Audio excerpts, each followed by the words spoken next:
নমস্কার, সুরজিৎ মান্না ক্রিয়েশনস চ্যানেলের পক্ষ থেকে তোমাদের সবাইকে সুস্বাগতম।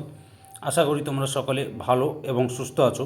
আমি তোমাদের জন্য এই ভিডিওটিতে তুলে ধরছি 2026 সালের ক্লাস 6 তথা ষষ্ঠ শ্রেণীর ছাত্রছাত্রীদের জন্য রায় ও মার্টিন প্রশ্নবিচিত্রা থেকে সেকেন্ড ইউনিট টেস্ট তথা দ্বিতীয় পর্যায়ক্রমিক মূল্যায়নের জন্য বাংলার 3 নম্বর প্রশ্নপত্রের সেটটি সম্পূর্ণ সমাধান করছি। তার আগে তোমাদের কাছে অনুরোধ, তোমরা ভিডিওটি না টেনে পুরোটা দেখো। ভিডিওটি কেমন লাগলো কমেন্ট করে জানিও। ভিডিওটিতে লাইক দাও এবং শেয়ার করো, এবং চ্যানেলে নতুন হলে চ্যানেলটিকে সাবস্ক্রাইব করে চ্যানেলে সংযুক্ত হয়ে যাও। আলোচনা শুরু করছি। 20 নম্বর পেজের 3 নম্বর model school Haldibari girls high school, এই স্কুলের প্রশ্নপত্রের সেটটি সম্পূর্ণ সমাধান করছি। তোমরা পুরো ভিডিওটি লক্ষ্য করো।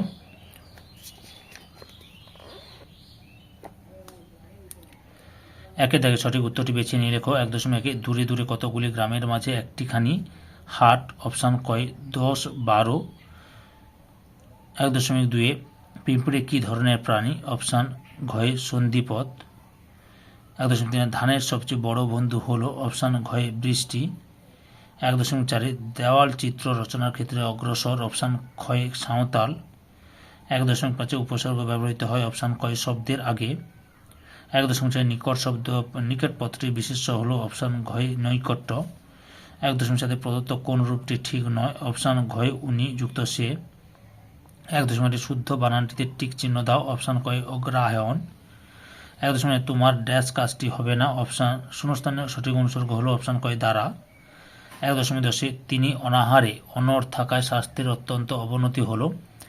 নিম্নরেখাঙ্কিত পদে শব্দে ব্যবহৃত অনুসর্গটি হলো, অপশান ক্ষয় আনা। তারপরে 1.11 প্রদত্ত কোনটি অনুসর্গের দৃষ্টান্ত নয়, অপশান গয় দের। 1.12 প্রদত্ত কোনটি বিদেশি উপসর্গের উদাহরণ, অপশান গয় কার। 2 দাগে নিচের প্রশ্নগুলির একটি বাক্যে উত্তর দাও। 2.1 পিঁপড়ের চলাচলের ভঙ্গিটি কেমন, ব্যস্ত মধুর চলা। 2.2 পিঁপড়ে কবিতাটি কে লিখেছেন, অমিয় চক্রবর্তী। 2.3 হাট কবিতায় বর্ণিত কার ডাকে রাত্রি নেমে আসে, একক কাকের ডাকে।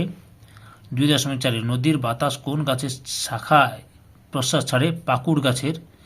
2.5 ফাঁকি গল্পে উল্লিখিত নদীটির নাম কি, কাঠজোড়ী নদী। তারপরে 2.6 কোন কোন উৎসবকে উপলক্ষ করে দেওয়াল চিত্র আঁকা হয়, আশ্বিনের দুর্গাপূজা, কার্তিকে অমাবস্যা বা দীপাবলি। 2.7 চিত্রগ্রীব নামক ছবির গল্পটিতে ছবিগুলি কে এঁকেছেন, যুধাজিৎ সেনগুপ্ত।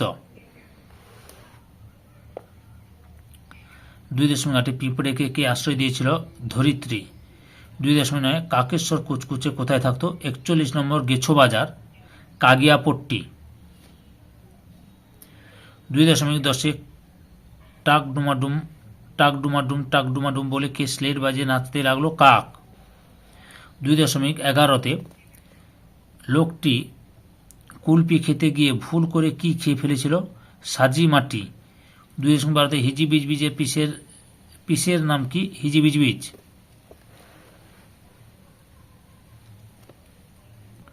3 দাগে 3-4টি বাক্যে নিচের যে কোনো দুটি প্রশ্নের উত্তর দাও।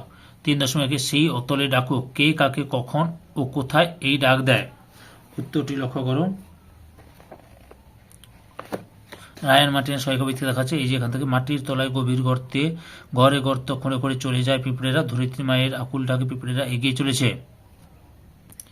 3.2 হাট ও বাজার এর মধ্যে যে কোনো 3টি পার্থক্য লেখো। উত্তরটি দেখো, এই যে এখান থেকে শুরু করবে।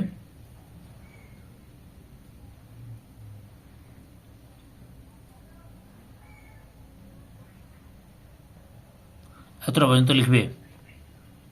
3.3 দেয় কেহ কাঁদে, কেহ গাঁটে, কড়ি বাঁধে, কড়ি শব্দটির অর্থ কি, এরূপ আচরণের কারণ কি। উত্তরটি লক্ষ্য করো। উত্তরটি তোমরা এখান থেকে শুরু করে এতটা পর্যন্ত লিখবে। 4 দাগে 3-4টি বাক্যে নিচের যে কোনো দুটি প্রশ্নের উত্তর দাও। প্রথমে রয়েছে 4 এইটুকু জমি খালি রাখা যাক প্রস্তাবটি কে দিয়েছিলেন, তিনি। কেন তিনি এমন প্রস্তাব দিয়েছিলেন। উত্তরটি লক্ষ্য করো। এই যে রায়ান মার্টিনের সহায়িকা থেকে উত্তরগুলো দেখাচ্ছে, এখান থেকে শুরু করবে। আগের ভিডিওগুলো দেখতে চাইলে আমার চ্যানেলের প্লেলিস্টে গিয়ে দেখে নাও, না হলে এই ভিডিও ডেসক্রিপশনে তার লিঙ্ক দেওয়া আছে, ওখানে ক্লিক করে দেখে নিতে পারো। এত পর্যন্ত লিখবে। 4.3 বাপ ছেলের শিক্ষার ভার নিলে কোন শিক্ষার ভার কোন সময় নিয়েছিল, ফলাফল কি হয়েছিল? সরি, তার আগে প্রশ্নটা থেকে গেছে। 4.2 আশীর্বাদ পাঠ্যাংশে কোন কোন ঋতুর প্রসঙ্গ রয়েছে? প্রতি ক্ষেত্রে একটি করে উদাহরণ পাঠ থেকে খুঁজে নিয়ে লেখো। উত্তরটি দেখো, এই যে এখান থেকে শুরু করে এতটা পর্যন্ত লিখবে।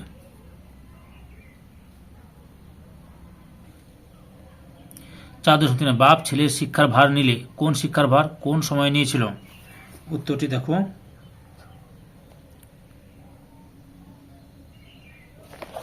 এই যে এখান থেকে শুরু করে এতটা পর্যন্ত লিখবে। রায়ের মার্টিন সহায়কবির 121 নম্বর পেজের 8 নম্বর প্রশ্ন উত্তরটি দেখো। এরপরে কি রয়েছে? ফলাফল কী ছিল? এর ফলে কী হয়েছিল না চিত্রগ্রীব ডানা মেলে উঠতে শুরু করলো। এর ফলে 5 দাগে 3-4টি বাক্যের নিচের যে কোনো দুটি প্রশ্নের উত্তর দাও। 5 বুড়ো না হওয়ার পথ কি?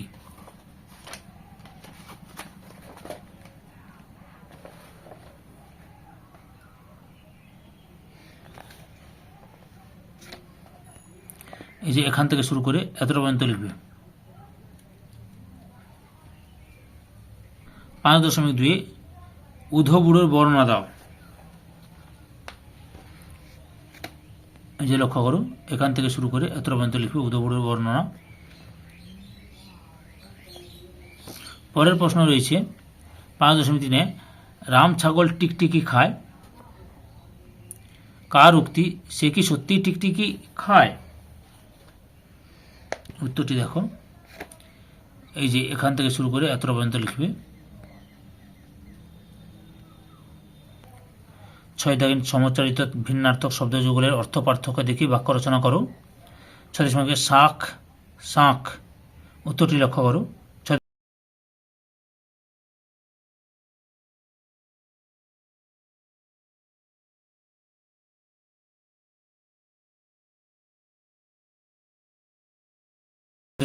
আনলো অনল, উত্তরটি লক্ষ্য করো। 6.3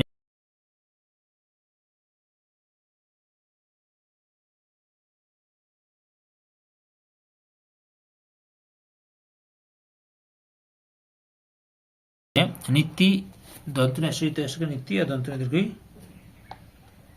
তয়াশ্রিকা নীতি, লক্ষ্য করো। এই যে নীতি মানে নিত্য, নীতিদিন নিয়ম মেনে শরীরচর্চা করা প্রয়োজন। আর নীতি মানে আদর্শ, জীবনে উন্নতির জন্য মহাপুরুষদের নীতি অনুসরণ করা উচিত। 6.4 রয়েছে লক্ষ্য লক্ষ্য লক্ষ্য।